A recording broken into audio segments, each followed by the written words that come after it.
one thing that every team in the country can't do. We got a chance to step up, man. We got a chance to step on the ledge, you know what I mean? And to me, I think it's a free fall. To be elite, you got to think it's a free fall. That means you can't be afraid to go to the edge. And coach said, jump. He said, how far, coach? Where you want me to go? Every guy got a chance to do that today. If you're elite, grab somebody today. Take him with you. There's no more average in this program. There's no more average in this program. We are 1 week away, not just from football, conference football in the Power 4 conference. Hey, it's the Power 4 conference we're talking about today.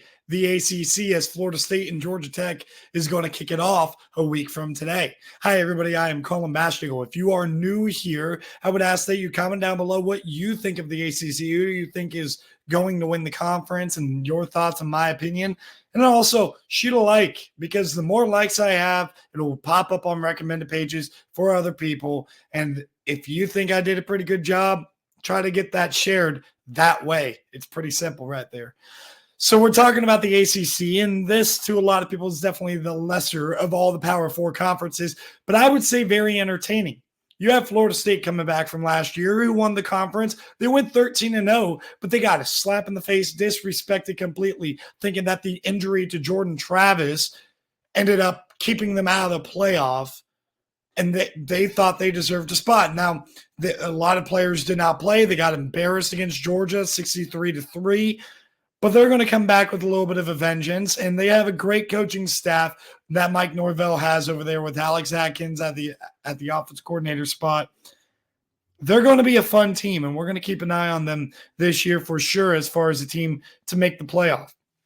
Clemson has to prove the doubters wrong this year, that their way of doing things worked 5-6 years ago, but it also works today. Miami, they're going to have to show that the U is back and that Mario Cristobal, he's somebody who can give them that image and that national power. And there is a sleeper team here, Dave Doran's team. A lot of people are going to be a little bit higher on them to do some things. Nobody's going to really pick them to win the ACC. Will Grayson McCall end his amazing college football career in the Power 4, leading a team that has not been able to compete for the conference crown? Will he be able to lead them to those heights? Louisville, are we going to trust in what Jeff Brom has done? Are we going to trust in that NIL mess that they got everything repaired there? Virginia Tech, sleeper team for many. SMU, jump into the Power 4, and then a lot of other teams here. We could dive in. We could talk about it, but the storylines are endless with the ACC. And we're going to dive into it a little bit when we talk about the Heisman odds and the predictions. So we want to start with the ACC Heisman odds. And first up on the Heisman odds, I'm going to say this real quick. I'm going to just mention what Notre Dame's going to do as their connection is, but I did not put them necessarily in the Heisman odds. And quite honestly, I wish I did, because there was not a whole lot of depth. I did make a note, though. Riley Leonard at plus 2,200. Keep that in mind. That would be good for second place in the ACC. The ACC transfer quarterback over to Notre Dame. But yeah, the top place, it's pretty deep down there. Plus 2,000. If you think that somebody in the ACC is going to be a stat merchant, or you have an inside track, all of these guys have tremendously high odds, or I guess low odds of winning the Heisman Trophy, a high number by their name, plus 2,000 for the favorite Cam Ward. Then you got DJ Uiagalelei. He's at plus 3,100, going to be running that ship down there in Tallahassee. Cade Klubnik comes in at plus 5,000. He's really got to show that he's an upgraded version of what he was last year. He showed some flashes as a freshman coming in for DJU. But last year, there was a lot of up and down with him, and we'll see if this year will be more up and if he can really debunk this myth of a downward trajectory of quarterbacks at Clemson. Kyron Drones, the exciting dual-threat quarterback at Virginia Tech, has a lot of receivers at his disposal. He is sitting at plus 6,000 odds as the fourth best odds in the conference. Tied for fifth, you got Louisville quarterback Tyler Shuck coming in at plus 10,000, and then Grayson McCall is also at plus 10,000. Seventh place, and then we're just going to try to run through this quickly now. Preston Stone, the stat merchant, SMU quarterback. Hopefully he can stay healthy. Tied for eighth. Kyle McCord transferring in from Ohio State to Syracuse. A lot of buzz around him in the offseason, and then quiets down as we get to the preseason. He's tied here at plus 20,000 with Thomas Castellanos, the exciting dual threat quarterback at Boston College, who I personally think is going to put up amazing numbers, and we'll dive deeper into that. And then finally, a huge tie for 10th. We get a couple of non-quarterbacks in here. Phil Maffa plus 25,000. All these guys plus 25,000. Phil Maffa, the running back at Clemson, the running back at Florida State. Roydell Williams is also in this list. And then Haynes King at Georgia Tech. Malik Murphy, the Texas transfer, getting his shot at Duke. And then finally, Max Johnson at his third stop at the University of North Carolina.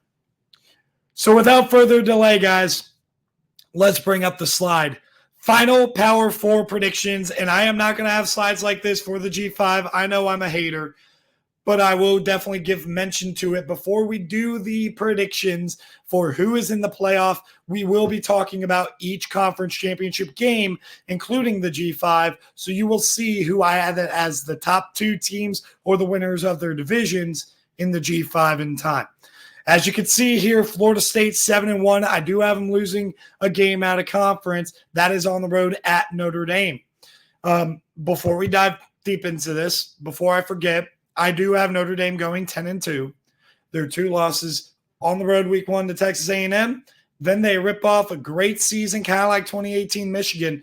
A great season, winning a bunch of games in a row, looking hot, and then right before the playoff, they lose a second game to the Texas A&M or to the USC Trojans, late in the year. So Florida State at the top here. Look, they're going to have a good offense. It's just going to look a whole lot different. They're going to lean on Roydell Williams, Lawrence Toafili, and whoever else that they're going to find at the running back spot just a little more. I still think they're going to be able to throw the ball decently well, but they're not going to be amazing as far as wide receiver talent goes the way that they were last year with Johnny Wilson and Keon Coleman and the tight end Jaheim Bell. But Kyle Morlock, now, he's not only a good receiving tight end, he's also a really good blocker, and he's going to be the guy that starts at tight end. They're going to be able to run the ball. They're going to be one of the more powerful run games in the conference, and that is going to be something to watch for sure.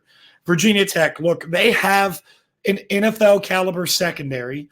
They have really good wide receivers, getting Allie Jennings back from injury last year. Jalen Lane was really good. You had Felton as well, who was a really good player. And then you get a good running back with Bishol Tootin, who really, exploded onto the scene, a transfer from NCA&T. I think that in the second year, pretty much, how I look at this is Virginia Tech's rebuild project really started last year, and they got going late in the year and Bears Tulane in the bowl game. I think they're going to take a massive jump, and the pressure is going to be on for them to do so with them having the most returning production in the nation. But I think that combo of having Manzor Delane and Dorian Strong, two NFL corners, that's going to prove dividends and be the reason why Virginia Tech is able to sneak with a massive tie into the ACC championship game. I think Miami is the most talented team in the conference, but they have to prove it. I'm giving them a 9-3 record, and to be honest with you, that's a benefit of the doubt for the Miami Hurricanes. They have not proven that they can win 9 or 10 games other than what they did in 2017 under Mark Richt. They got to show it. They got to show me. They got to show you. They got to show everybody that they can play and they can compete for a conference championship. And until they do that, I'm not going to pick them to be in that conference championship game. And they would have if the tiebreaker broke that way. But trust me, I would not have picked them to win the ACC in a million years until they actually show me that they're capable of it as far as a coaching staff, a culture, because they have the talent and the development side of things. Clemson, a lot of people are going to critique me for this one. This might be one of the more – there's another controversial take that I have in these standings. But one of the two really controversial takes is Clemson going 8-4. Listen, nobody's going to argue with you that they're going to lose to Georgia week 1. A lot of people will argue with you when I say I think that South Carolina is going to get hot at the end of the year, just like they did a couple years ago. And I think they're going to beat Clemson. And then I also think that Clemson loses an additional conference game than what most people think. A lot of people expect them to be in the same spot as Florida State, 10-2, 7-1. And I think they're capable of that. I do not trust this culture. I do not trust that quarterback. I do not trust any of it. And until Clemson shows me that what they are doing and what they have not changed about themselves, the way that they have not developed with the sport works still, I'm going to assume that it doesn't, because it didn't work the last 3 years. It has been kind of a mess, especially early in the season. At the end of the day, I'm not going to buy into Clemson. I'm just not. And if you do not like me for that, I want you to be here for me being wrong if you end up being right. NC State, I think, has a chance to get into that conference championship. They're going to be really fun. I like what they have at running back with Jordan Waters. I like what they have overall as far as targets for Grayson McCall. And this marriage between Robert and I and Grayson McCall, that's going to be something that's going to be a whole lot of fun. I just expect for their defense to take a little bit of step back. And I think that might get in their way from being able to win some of these bigger games on their schedule. I think the Pitt Panthers, their schedule sets up beautifully for them in conference play. And I think as a result, they're able to go over 500. Remember, this is a team in Pittsburgh that, despite the fact that they had one big win against ACC runner-up Louisville, this is a team that only won 3 games last year. But I think a lot of what they bring back in the security at quarterback that they did not have last year was a false sense of security last year. I think they're going to be a lot better. I think they're going to be up here towards the top half of the standings. And then we get the 500 football teams in conference play. North Carolina, I am not super high on North Carolina this year, but their out-of-conference schedule is complete garbage. I'm going to be so excited to watch that week 1 matchup on a Thursday night in Minnesota because I think that's a toss-up 50-50. I gave the benefit of the doubt to North Carolina due to the fact that I think they have more talent and they kind of ran through Minnesota last season, but I would not be surprised if that goes the other way and they end up going 7-5 instead. Boston College, they're probably the team that a lot of people are sleeping on the most that they need to keep an eye on. They have really good wide receivers, all right? They bring back their top target, Lewis. They also bring back their top running back, Kai Robichaux. They bring back their stud dual threat quarterback, Thomas Castellanos. They got him help in the transfer portal with Jalen McGowan. A lot of people will talk about London Humphreys, who transferred over to Georgia, and by the way, probably won't even start. The leading receiver and the best receiver, in my opinion, on the Vanderbilt team last year was Jaden McGowan. And then Jaron Bradley, who was a really solid player for Texas Tech, just sneaks on out east to Boston College. And then to put this all together, it's Bill O'Brien. A lot of people give a lot of criticism to Bill O'Brien. I don't understand why. Because Bill O'Brien, he gets the best out of a quarterback. If you think about the quarterbacks he's worked with, he worked with quarterback in Penn State with Matt McGloin, who tremendously upgraded as a senior, and then he left. He was garbage before that, and he was pretty solid for Penn State under Bill O'Brien. Christian Hackenberg comes in, true freshman, lights the world on fire. Sophomore, junior year, very underwhelming, leaves for the NFL draft early, bad decision there. And then he goes to the Texans. He comes back to college football. Bryce Young wins a Heisman under him. And then, sure enough, they were not able to get that quarterback production last year with Tommy Rees at Alabama. I thought when Ohio State had hired Bill O'Brien in the first place, I thought that was a decent hire for Ohio State if they were trying to develop quarterbacks. Do I prefer Chip Kelly over Bill O'Brien? Obviously, yes. But I thought Bill O'Brien would be able to be a guy that would take a lot of the play calling duties away from Ryan Day. Bill O'Brien is a good college football coach. He's a good offensive mind. He gets a lot of criticism because a bunch of Alabama fans, quite honestly, don't know what they're talking about when it comes to the sport of football. They don't understand that if offensive line play is underwhelming and wide receiver development is underwhelming, they're going to have a bad team. Neither of those things does Bill O'Brien or did Bill O'Brien directly control. They still had good offenses. They struggled a lot because of the fact that other position coaches were letting him down at Alabama. Nice long rant about Bill O'Brien. I think Boston College is going to be a dangerous, dangerous offense. Syracuse, they're going to be a fun team. Kyle McCord comes in, and he's got a little bit to work with. Probably the best tight end in the conference with Oronde Gadsden. They're going to be interesting, and the culture is definitely going to be there. I'm just telling you that right now. Georgia Tech, 6-6. They're also going to be exciting, and we're going to be able to see what this offense is going to look like as they have fully transitioned out of that triple option look.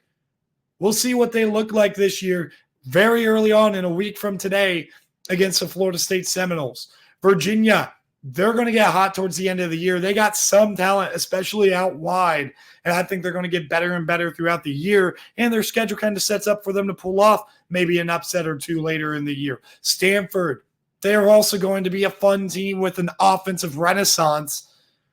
To me, they're not going to be great, obviously. Troy Taylor does not have everything that he needs out there. But they might have the best wide receiver in the conference or one of an Alec Manor. And I think that we got to realize that people are going to be traveling all the way across the country to play Stanford in California. And that's where those two teams are going to be pretty dangerous. SMU, they're going to throw the ball a little bit. I think they're going to be exciting in the skill positions. They lost a good bit in the transfer portal and to injury on the offensive line. And I'm worried about that O-line, and I'm worried about their defense being able to hold up at the Power 4 level. Wake Forest, I love Coach Clausen over there. They're going to struggle a little bit. They're just underwhelming as far as talent goes. Hopefully they surprise me. California, Jaden Ott is very exciting. But to me, could you really say that Fernando Mendoza is your true solution, or Francisco Mendoza? I forget his first name, so correct me down low if you want to. But Mendoza, do you think that that's the solution? Sam Jackson not being the solution? I don't think they're going to be able to throw the ball, and this is a common theme and a common struggle under Justin Wilcox. And I think that Cal is just going to have another middle-of-the-road, just barely missing a bowl game, California type of year. Louisville. This is my hot take a lot of people would disagree with. I do not think they have any depth whatsoever. I think the way we saw them struggle both against Florida State offensively and against USC defensively, that's a lot of what we're going to see with Louisville, on top of the fact that their schedule is pretty tough. You're going to see it pretty early in the season. I have them dropping a game week 2 at home against Jacksonville State, who's going to be very hard to defend with that Rich Rod system. And then finally, Duke. Hopefully, Manny Diaz surprises everybody here. Malik Murphy, to me, has to show that he's going to be able to, have the keys and be able to run the ship. And I think that finally that Duke culture that Mike Elko had in the roster and the development wasn't ingrained enough for Duke to end up having another successful season. Overall, look, we'll see where I ended up going wrong here. There are a lot of predictions a lot of people will disagree with. I think the best thing for you guys to do, if you made it this far, is to comment down below. Let's have a conversation. You could go over to TikTok, have conversation with me. That's what I love. Thank you guys for tuning in and making it this far, and I'll see you guys in the next video.